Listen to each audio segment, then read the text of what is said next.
দেশের ল্যান্ড কিভাবে তার চরিত্র পরিবর্তন হয়ে যাচ্ছে। এই চোপড়ার বুকে কলেজের পাশে যে চা বাগানটা ছিল সেই বাগান তুলে আজকে সেখানে 3 তলা 5 তলা বাড়ি হচ্ছে। কেন হবে? কে জমিদার ক্যারেক্টার, কে জমিদার চরিত্র পাল্টালো? তাই না বিএলআর? আপনি জানেন না চোপড়ার বুকে 12টা 13টা চা বাগানের জমি মাফিয়ারা হচ্ছে যে আজকে দালালি করে কেনাবেচা করে তারা হচ্ছে যে জমির চরিত্র পরিবর্তন করে সেখানে হচ্ছে যে অন্যান্য কাজ করার জন্য প্রস্তুতি নিচ্ছে। বিএলআরও তাই না? 40 থেকে 50,000 মানুষ সেখানে কাজ করতো। আজকে 12 থেকে 13টা বাগানে আমরা হিসাব করে দেখেছি প্রায় 20,000-এর উপরে মানুষ হচ্ছে যে কাজ করতো। দেবরা বাগান একটা সিভিল ক্যাম্পের পাশে হাতিয়া অঞ্চলে তার জমি নিয়ে হচ্ছে আজকে 1 বছর ধরে শাসক দল হচ্ছে যে সেখানে যুক্ত। পুলিশ পাহারা দিয়েছে, 40 জন পুলিশ 50 জন পুলিশ পাহারা দিচ্ছে। ঘটনাটা জমির মালিক নাই, জমিগুলো হচ্ছে কে কিনেছে কে বিক্রি করেছে কোনো হদিস নেই। 18 কোটি টাকার ব্যবসা হয়েছে, 18 কোটি দায়িত্ব নিয়ে বলে যাচ্ছে। কোথায় গেল? কার হাতে এই টাকা আছে?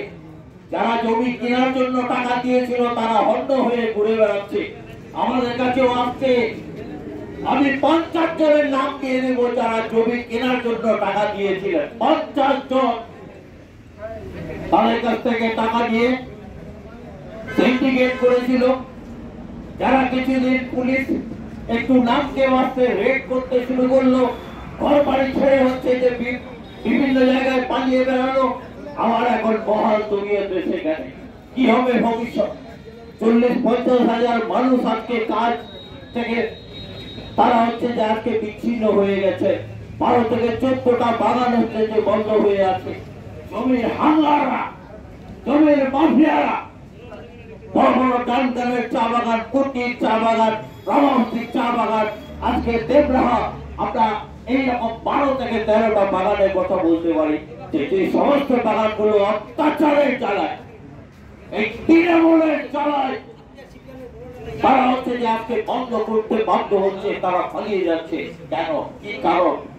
বিএলআর কোনো মাথাবে মানে কয়েক হাজার একর জমি আমার চোপড়ার বুকে যার হচ্ছে চরিত্র পরিবর্তন করার ক্ষেত্রে আজকে একটা প্রশ্ন দেখা দিয়েছে, যেখানে বিএলআরকে দায়িত্ব নিতে হবে যে জমির ক্যারেক্টার, জমির চরিত্র কি করে পরিবর্তন হয়ে যায়।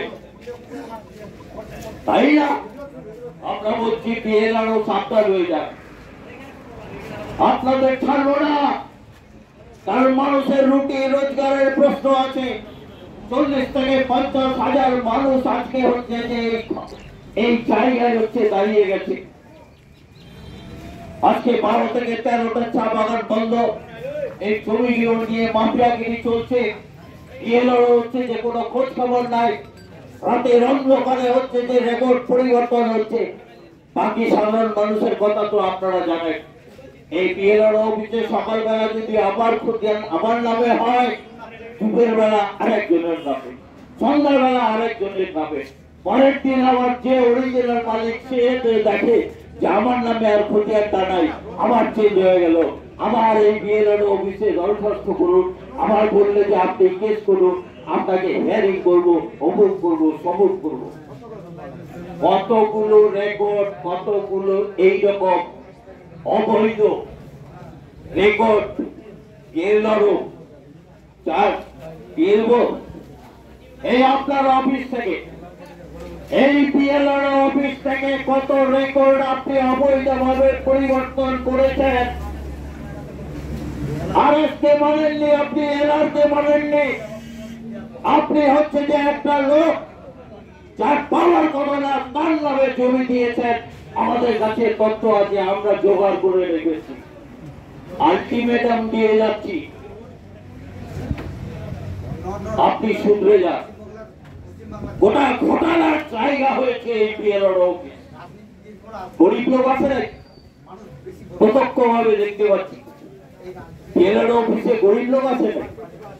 এত মোটরসাইকেল প্রতিদিন, আজকে তো কম আছে, আমরা আসবো বলে কম আছে, আর না হলে বাইরে কিছু মোটরসাইকেল বড় বড় 4 টাকার গাড়ি। মানুষ কি গরিব মানুষ আছে, এই বিএলআর দেখা করতে পারে না, সরাসরি বিএলআর সাথে দেখা করতে পারে না। আমরা অনেক মানুষের কাছ থেকে এই সমস্ত তথ্যগুলো জোগাড় করছি যে মানুষ যেতে পারে না। আর এই বিএলআর একটা স্টেটমেন্ট দিচ্ছে, আমি তো কোনো পরিবেশ পাচ্ছি না চোপড়ার বুকে কাজ করার, তাই আমি অফিসে যেতে পারছি না, আমাকে বাড়ির থেকে কাজ করতে হয়। ইসলামপুরে থাকেন ভদ্রলোক, আপনার আধিকারিক নেই, আপনার উপরের মহল নেই, তাদেরকে বলুন তাকে আপনাকে 4টা করে 8টা আরো পুলিশ দিয়ে দেবো, কিন্তু আপনাকে আসতে হবে অফিসে, আপনাকে অফিসে আসতে হবে, সাধারণ মানুষের কথা শুনতে হবে। আরো যেগুলো আছে আরো গুলো কাজ করছে না, আপনাকে সারপ্রাইজিং ভিজিট করতে হবে। আমরা জানি প্রশাসন কিভাবে চালাতে হয়, এমনি এমনি কথাগুলো বলছি না। আপনার মতো বিএলআর অনেক দেখেছি আমরা, 34 বছর সরকার চালিয়েছি। একটা বিএলআর দায়িত্ব কি, একটা বিডিওর দায়িত্ব কি, একটা আইসির দায়িত্ব কি আমরা জানি, আমরা বুঝি। অনেক দেখেছি এই চোপড়ার আইসি, অনেক দেখেছি। আমাদের আইন শেখাবেন না।